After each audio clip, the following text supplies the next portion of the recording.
Welcome to EV Hub Live, a live video podcast for professionals advancing transportation electrification. To find out more about the show, visit atlasevhub.com/live. Last week, Donald Trump won the presidential election and Republicans took control of the Senate. Republicans are also likely to take control of the House of Representatives.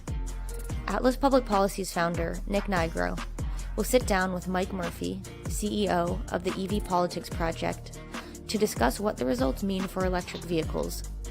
The incoming president and Congress will significantly influence the outcomes of the substantial investments in electric vehicle and battery manufacturing made in recent years. Nick and Mike will unpack these issues and more. Here's your host, founder of Atlas Public Policy, Nick Nigro.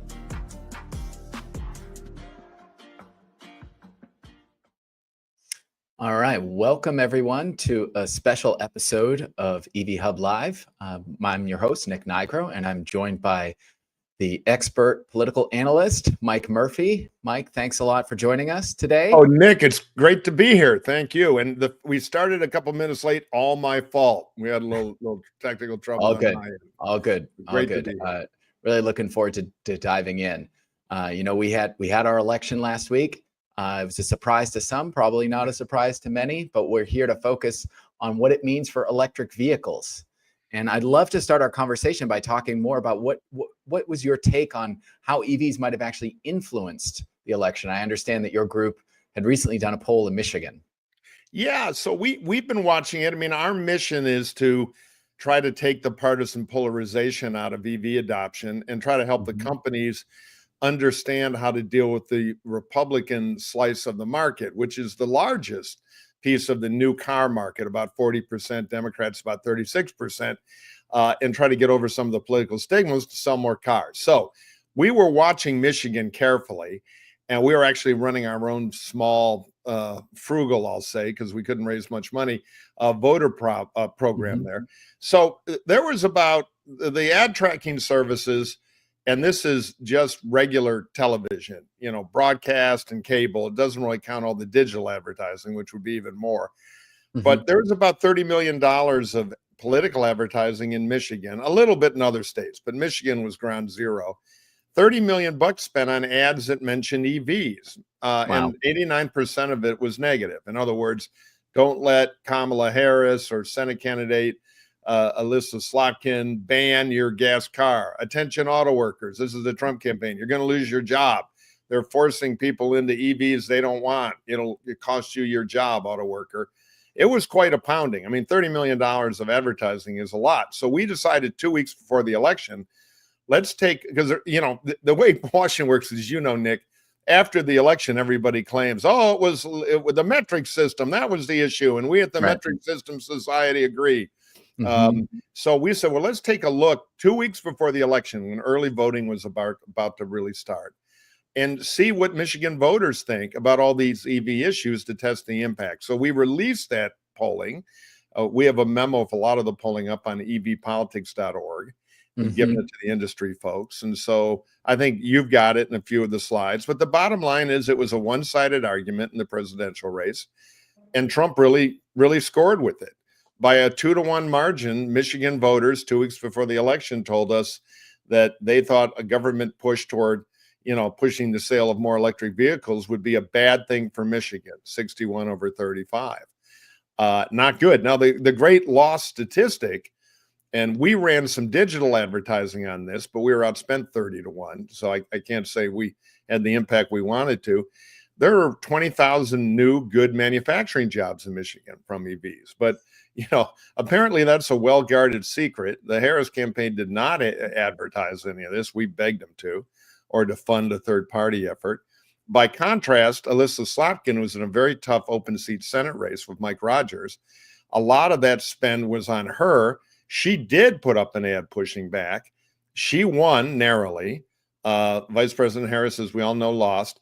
And we actually, in the memo, you can see we did a analysis of some of the big automaking counties in Michigan, like Oakland, where there are a lot of not only factories, but labs and development centers. And in those auto counties, Slotkin's margin ahead of Harris was significant, 3 to 4 times higher than it was statewide. Mhm. So you gotta, the bottom line here is you can't let EV opponents paint the picture. You got to go tell the job story, particularly, which is more powerful with most swing voters than the environmental story. So I want to unpack that a little bit, just because Sure. one thing that you said that was really interesting was, the weight of the negative ads and their impact on voter sentiment there, and why the Harris campaign might not have tried to combat it. What's your take on why they wouldn't do that while Senator-elect Slotkin did? Yeah, I don't have a clear answer. David Plouffe, who was one of the top people at the campaign, is a good friend of mine and an excellent campaign consultant. I Mhm. showed him our program. We had an ad which was basically good for Michigan, good jobs. You want them in Michigan or want them in China. And he steered me toward a donor or two. But the campaign officially, my guess is they thought it was a defensive ad and their money was better spent on other things. Slotkin, on the other hand, figured out that if I'm the Michigan Senators and they think I'm for some left-wing environmental plot to wipe out the auto industry for battery, powered solar dune buggies, I'm toast. So Mhm. a little more of a ring-wise Michigan politician, and she got in there and fought. Now, the main groups I pitched, particularly, was Future Forward, which was the official super PAC. Perfect Mhm. job for them. And I went to them in September and said, well, let's make these jobs famous in Michigan so we can fight this thing to a draw or better. And they were, thank you very much. We'll think about it. And they thought about it. I think they did commission some ads internally and they didn't like the testing. So they thought, nah, we don't need to do it. Now, in some defense of Harris, she did go to Flint and make the argument in a speech. But when you got $30 million of negative TV coming at you, a speech doesn't cut it. Yeah. And so I guess now, the election's over. Republicans had clearly victorious for President-elect Trump, Senate, likely the House now. So they're in effectively total control of Washington for the first time in some years. Yep. Let's talk about what that's going to mean for EVs. You mentioned earlier the thousands of jobs that have been created with EV manufacturing investments in Michigan. Our tracking shows that that's upwards of over 100,000 jobs, at least announced as part of the planned investments around the country. Most of those are in red territory. Yes. So how are we supposed to be looking at this right now? Because EVs have been a punching bag here and there. President-elect Trump sort of softened some of his attacks against EVs. You can see here in the slide that we're showing, these are all the clean energy investments around the country that have happened in the last few years. It's concentrated in a lot of the Midwest and the Sun Belt for sure, but it is spread throughout the country. And it's going to have a meaningful impact on the economy. So he's softened some of his messaging. Is that a door opening for some of these investments to really be followed through, or are we going to expect a big pullback? Well, that's a great question, Nick. And with Donald Trump, everything is kind of transactional and everything he says is written more in pencil than ink. That said, and we've done a poll, we haven't released it yet, national poll of Republican attitudes on EVs. And the purpose of that poll is to give us some messaging, things we can go out, particularly to some of those red states that are getting all the economic development. Georgia is the #1 state for EV CapEx. Michigan's #2, and then you've got the Carolinas, Nevada. There are plenty of them. So to answer your question, I think it'll be mixed and not great to potentially really bad. So I think the consumer subsidies are going to be under attack. The purchase subsidy in the IRA and the package of things that were passed by the Biden administration will take some time to unwind. The lease exception, which is by far for the average retail auto dealer been the most effective selling tool. Leases run higher with EVs, and they're easily in the majority, and it's growing every month as EV sales. We're going to have a record this year, like we did last year. It'll be even bigger this year, though the rate of increase may be slowing. That's an IRS decision. I think it's called Rule 44A or something like that. That can go away in a day. And that'll be driven by whoever Trump appoints to run the IRS. And Trump's already been pretty hostile to it. So the lease benefit, which is, hugely important if we want to go to electrification and compete on price with the Chinese down the road. That's probably targeted. The purchase, American made thing, my guess is it'll be on the chopping block, but that'll be a congressional fight.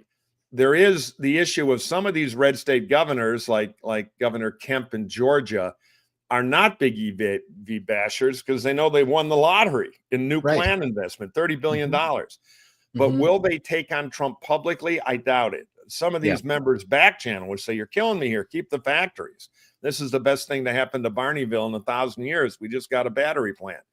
But locally, among Republicans, there's hostility. The battery plant in Michigan has been a political football, Marshall, Michigan, even though it's essentially controlled by the Ford Motor Company, but their partners are Chinese. And so, it could be very bumpy sledding. The also thing is Trump and Governor Kemp in Georgia don't like each other. And Governor Kemp wants to run for Senate in 2 years. And the last thing he wants is the White House to gin up a Republican primary for him, even though he's very popular and would probably win.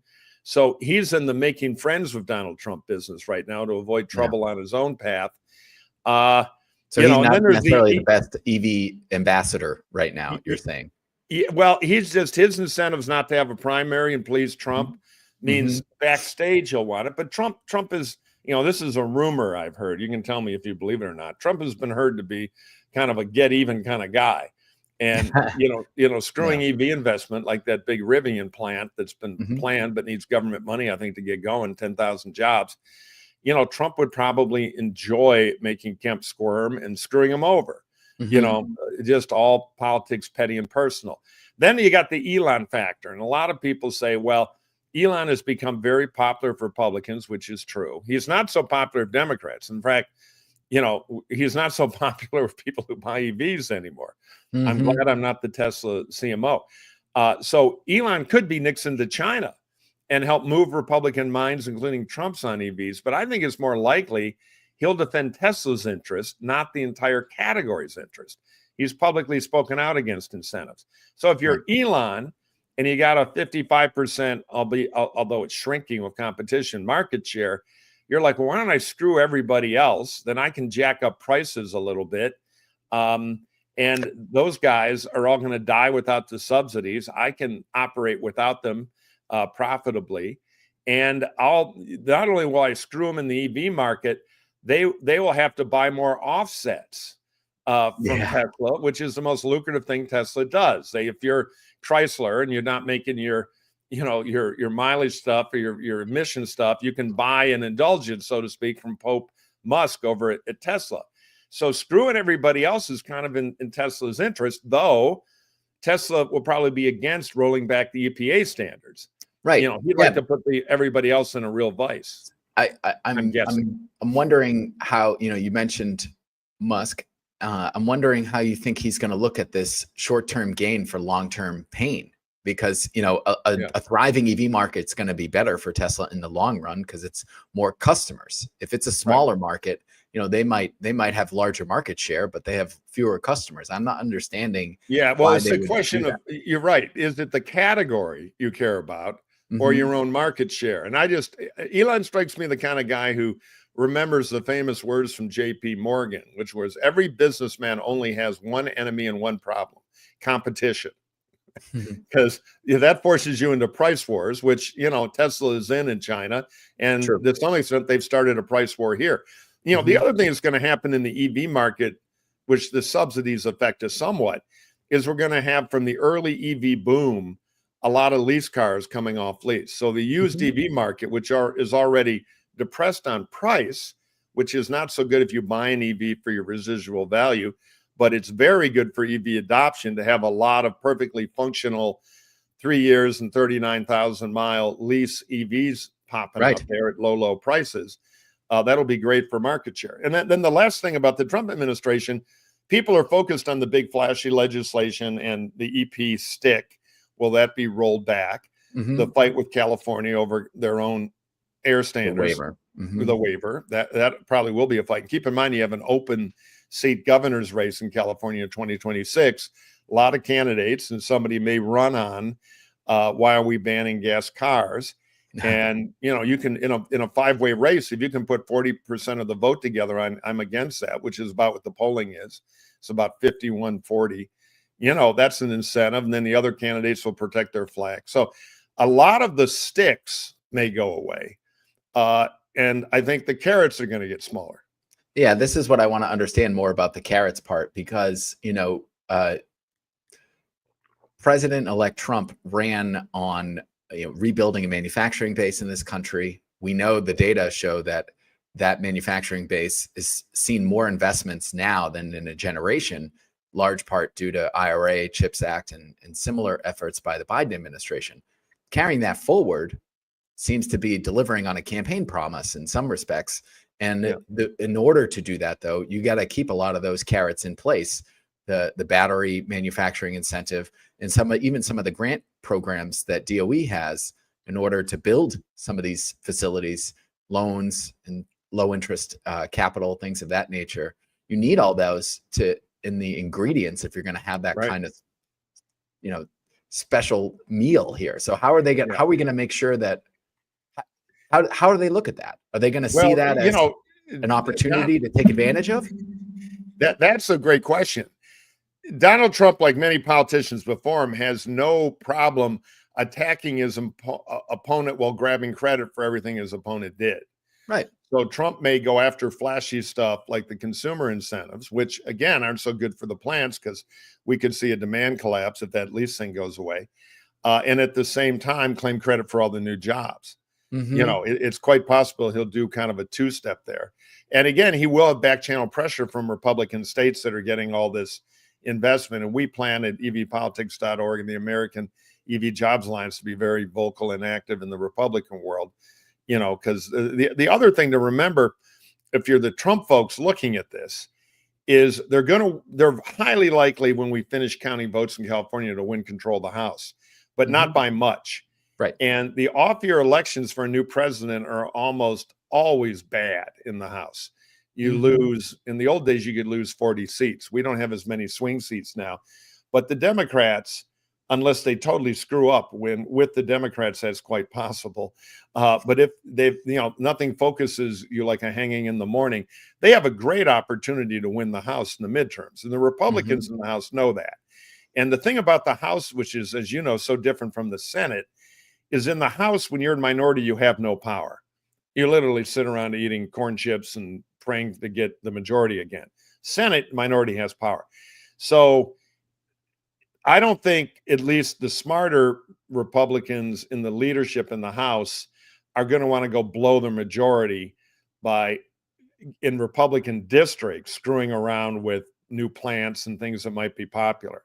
So it's important that the pro-EV movement kind of go into a porcupine strategy and make those projects famous, which they're not. That was a big failure of the Biden administration. I think Buttigieg did a good job, but nobody else, to really put a spotlight on those things and prepare to make them hot potatoes in the elections, because I think the Republican House guys will back off a little, which might slow Trump down. This is what I want to ask you about, because there is this sense that these are great projects. They're creating a lot of jobs. There's a lot of local political support.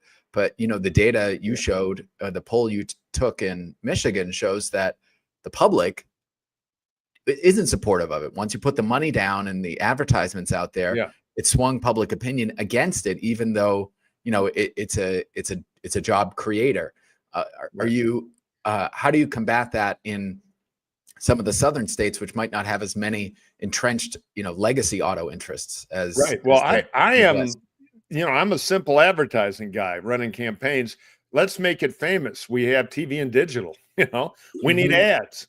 And I talk to the industry. I've got a couple of OEMs that are helping support us. Others aren't. And I'm pretty direct about, we have a great story to tell, but it doesn't mean anything when we don't tell it. Michigan's a great case study of how the one-sided argument turns out. And the problem they're going to have now is the lobbyists are going to fan out on the Hill. And they're going to have the cloakroom talk because, politics, everybody argues with anecdotal information. Oh, EVs backfired. They're a big loser politically. Look what happened in Michigan. So, the thinking will be cutting EV subsidies is politically smart because people hate EVs. That's like the lesson of the election. It doesn't have to be true, but if they perceive it to be true, get ready for bad time in Congress. So we got to go into a few states, and I think quietly Governor Kemp would be very grateful. He could use the air cover. And make the jobs famous. We tested our spots. We did, and it's all on. If you want to see the spots, go to AmericanEVJobs.org or our regular site. And we put the spots on in front of 400 voters in Michigan, and they give you a 20-point lift on EVs are good. So the story works, but it takes some money. So I irritate the auto companies saying, why don't we cut back the catering on the jets this year? Put a few million peanuts together. And some of the OEMs, we don't mention our donors, but there's one Detroit OEM which totally gets it and is great. Though I have to say, I'm around the auto industry enough, and I grew up around it. I'm from Detroit. I worry because if you're an executive in some of the companies, you're thinking, all right, the sticks are going to get pulled back. We can stop losing money on these damn EVs. And I can hit my bonus and make a few $1 million selling a lot more big trucks and stuff people want in the market for the next few years. Then I retire rich, and the next poor SOB can worry about the Chinese coming in 2035 and wiping out the industry. Not my problem. Right. This is the same issue that you were mentioning with Musk. It's short-term gain for long-term pain, or in some of those companies' cases, long-term go out of business. And I just have to think that, the institutions within those companies aren't going to do that as EVs get more competitive. There's a big difference, I think, from 2017 when President Trump came into office and what he tried to do to slow this transition down to where we are as a market today. Yeah. But I don't know if the companies are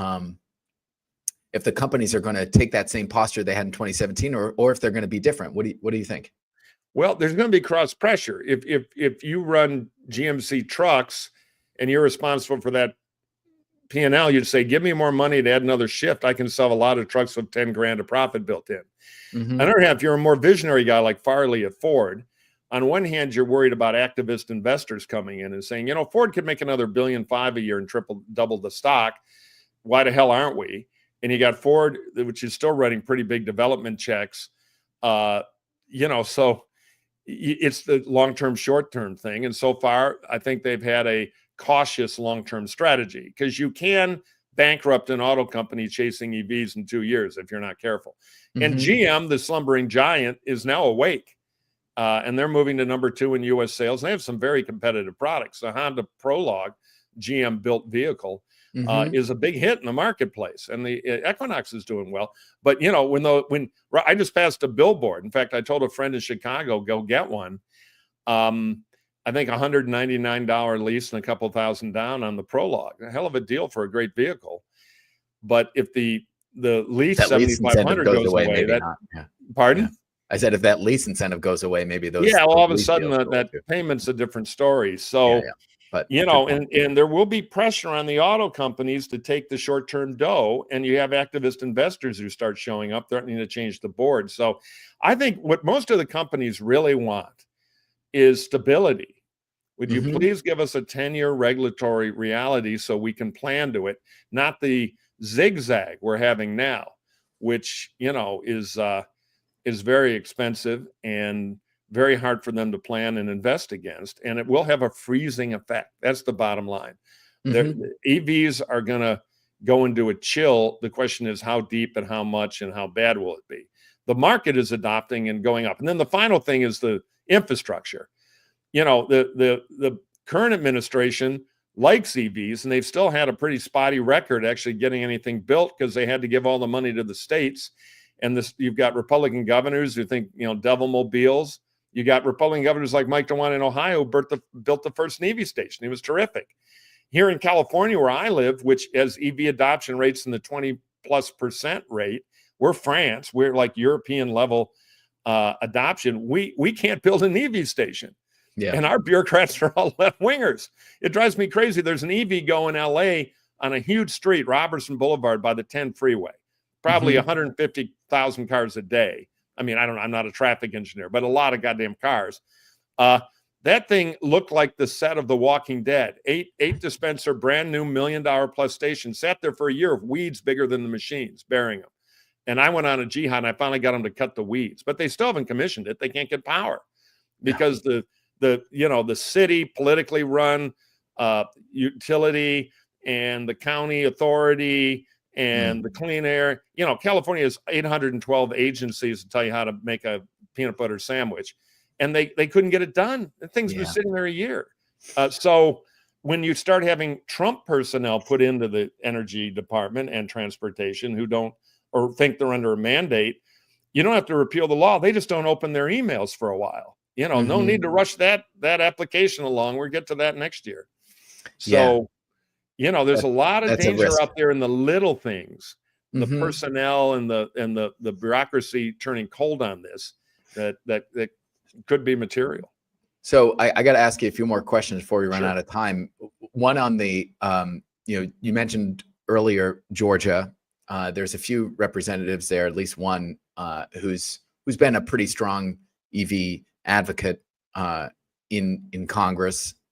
You had a letter that went to the speaker a few months ago or a month ago, saying in a nutshell, IRA should be reformed. It shouldn't be repealed. We like some of these incentives. Most of those folks who signed that letter are coming back. Are there going to be, do you think that given the small majority they might have, is that enough to basically protect some of these incentives? I think that's totally the strategy. You run a public campaign to porcupine up the projects so nobody wants to grab them. It's just too painful. And then you give the Congress what it tends to really like, which is let's fix it rather than repeal it, because it gives them political cover to say, oh, no, we're just making it better. And it gives them a feast of lobbying. So their former chief of staff, who's now at the big lobbying firm, can go make $100,000 talking to them, and they can be players and they can shake them down for more PAC money. It's kind of like the flies like a picnic. Yes. So it's both good political cover. There will be 30, 40, I don't have an exact count, but members who are going to want that because they've got their local shock absorber plant or, their EV motor winding machine tool making plant in their district, and they want to protect it. So, I think that is the most likely path, but they know Trump is going to want to take a bow. So, go kill the lease incentive, even though I hate it. The problem is half the dealers hate it too, because they don't want to sell EVs, because they don't want to redo their service department, and they're out in an exurb or rural, or they're not in metro Los Angeles or Boston, somewhere where EV sales are good. And so they're like, well, lose the incentives. I won't be forced to move these things. I don't have to go put $500,000 into my service bays to equip for electric, even though I don't make as much money in service because they don't need as much. It's hard. I understand the dealer. If you're a dealer and you put in a facility to be able to switch out batteries, in a lot of states, you can't get insurance anymore because of fire risk. So you got to build a bunker to put the batteries in because of the nature of the fire risk, which doesn't happen when you drive them around. It's just somewhat in service. And that adds tremendous cost. So if you're in Waco, Texas, you're thinking, okay, I got a $500,000 problem. The incentives go away. Maybe I can opt out of selling EVs and I won't have to do all that. Yeah. The senator-elect from Ohio that beat Sherrod Brown, he's a car dealer person. Moreno. He had not a lot of good things to say about EVs. So that checks out. I got to ask you about another potential input into this equation, and that's China and the reauthorization of the USMCA, the North American Trade Agreement. That's coming up. There's a lot of speculation about what that's going to look like, especially when it comes to EVs, where vehicles are going to get built. Tesla's got a big factory that they put on pause in Mexico. BYD is trying to build something there. I'm wondering how you feel that trade, considering that's such a big priority issue for President-elect Trump, like how is that going to play into this calculus about what we should be keeping in terms of carrots here versus, stripping those out and making us potentially less competitive in that environment? Yeah, no, Trump has been tariff friendly. The Biden administration has tariffs. What most of the industry people say is give us a few years. Don't let them come rolling in. interestingly, on our Republicans only survey, Secretary Raimundo's ban on Chinese internet connected car tech or Russian coming in here is very, very popular. You know, the spy car idea, that's an 80%er with Republicans. So I think there is going to be political support for slow walking. And you know, the Chinese, it's interesting. They have overcapacity, so they'd love to flood the market here. But because of the connected car stuff, which is one of their advantages or attributes in their cars, I think would sell. I think it would be very tough for them practically to do it. BYD is backing out of their Canadian plant, or at least pausing it. The Mexican government, I think, has shown mixed signals on how interested they are in having a full BYD or other Chinese company invasion. So I don't think, even coming through NAFTA with Trump's tariff position, which is the same as Biden's essentially, in the short term, there's a lot of risk. But you're right. If our companies, and I mean not only the Detroit companies, but the European allied companies, I mean, 90% of the vehicles Honda sells in the U.S. are made here. BMW's largest plant in volume is in South Carolina. Mercedes has a huge operation in Alabama. So, you know, I think we should look at it as North American manufacturing with our allies. I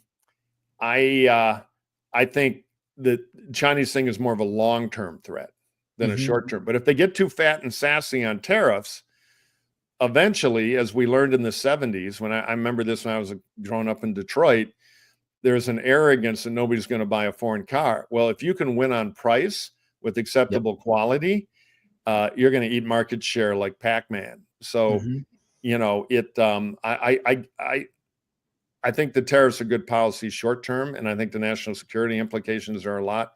But long term, it's a mistake. We've got to be able to compete worldwide. I'm hearing the recurring theme of short-term gain, long-term pain right now. With some of this, very likely, and in corporate America, not uncommon. Yeah, right. Okay, well, so I got time for one more question, and I want to, end on a positive note, or at least hopefully a positive note. We'll see what you say. So what's your advice for the EV policy community? That's our audience here at EV Hub Live. What's your advice for them to help, work towards depoliticizing EVs as an issue? Your organization has been doing some great things. There's a lot of folks that are listening to this that want to make an impact. What's your advice to them? Well, when I founded this thing last year, because I was so tired of it, and I'm a conservative Republican. I'm just anti-Trump going back to 93, and I care about the auto industry and manufacturing in North America. So I founded this thing because I was frustrated at Republicans reflexively trashing EVs. And we did our first poll at the end of last year, and we put it up on the website, and I briefed a few companies, and that kind of led to this thing. And this is a hard message sometimes for the environmental community. But we all remember the old Nissan Leaf white polar bear commercial where the polar bear sees the ice floe melting, comes some guy's driveway, gives him a hug. That stuff maybe in short term was good. Long term was a huge mistake because it defined EVs as environmental mobiles. And we're saying, well, they are. Well, that's good. But everybody who cares about climate change knows about EVs and would like to have one if they think they could charge it, particularly in multifamily housing, and if they think the price was low enough to afford. When you do the green marketing with the green leafs and everything on this, you polarize it politically. 58% of new car buyers think that climate change is a big problem. We got to do something about it. 40% think it's overhyped by the media and not a big deal. And that was the beginning of the political schism over EVs. So the first thing I say is we got to frame the cars on the attributes. Faster, fun to drive, no gas. Republicans like that in identical numbers to Democrats. There's no difference. When you get, and I'm helping the environment, you get a 50-point delta. Republicans get all pissed. You're trying to make me do something I don't believe in climate change. And my environmental friends, and I believe in climate change, but they, what a bunch of idiots. We're hitting them over the head. No. If you want to get Bubba in an electric truck, don't ask them to put a Save the Whale sticker next to the NRA sticker. Show them what they save on gas and how fast the damn thing is. So that's kind of my global because the industry all went to the clean mobile, and it was a mistake, and it's dug them in a hole. As far as this political fight, move it to jobs. American manufacturing, and this is key. The Dems like to say green jobs because in a focus group, the yuppies who work in services all not green. Green is good. I belong to the Sierra Club. And job sounds like a good thing. But if you go to a mill worker in Detroit and say, you're going to get a green job, the guy's 49. It's very hard to be a millwright in a plant. It's a very specialized kind of mechanical machines, big machines. What they see in their head, and we've done the data on this, is they will be sitting in a community college classroom being snickered at by 24-year-olds because they can't do computers. And it took them 10 years of in working, breaking their backs in auto plants with heavy machinery to work up to millwright, which is a very high-level blue-collar job. If I would go back to Detroit when I was in college and tell my uncles, hey, I'm going to be a lawyer, and they'd say, well, you can't make it as a master machinist or master carpenter, electrician. It's just the culture of it. So get out of the green jobs and manufacturing jobs. We're either going to make it in China or we're going to make it here. That's your choice. And by the way, right here in Barneyville, 62% for Trump, we got 800 jobs coming in. And then explain the jobs. We got 50 electricians.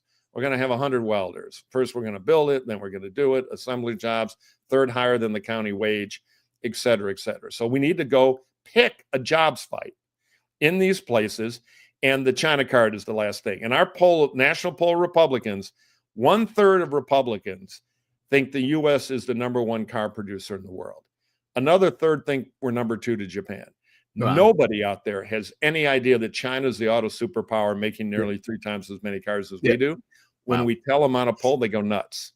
Right. So we're in it's the Apollo mission, except instead of the Soviets, it's the Chinese American manufacturing jobs. And it sounds like some real talk too, though. It sounds like some real talk about what our future is, what's at stake, because it's not just this possibility of building a future where we're an island of tailpipes. It's just not going to happen, because I think you're right about what's going to happen with China. So really appreciate your time here today, Mike. And ending on a positive note, I hope everybody takes back Mike's advice and sees it through, because I totally agree that focusing our time on jobs and what it means for our economy is going to be a winning message, particularly in some of the states that aren't as pro-environmental policy as others. So with that, we're going to close out the show. Mike, thanks again for joining us. And to everyone else out there, we'll be back soon with another episode of EV Hub Live. Thank you. Thanks, Nick.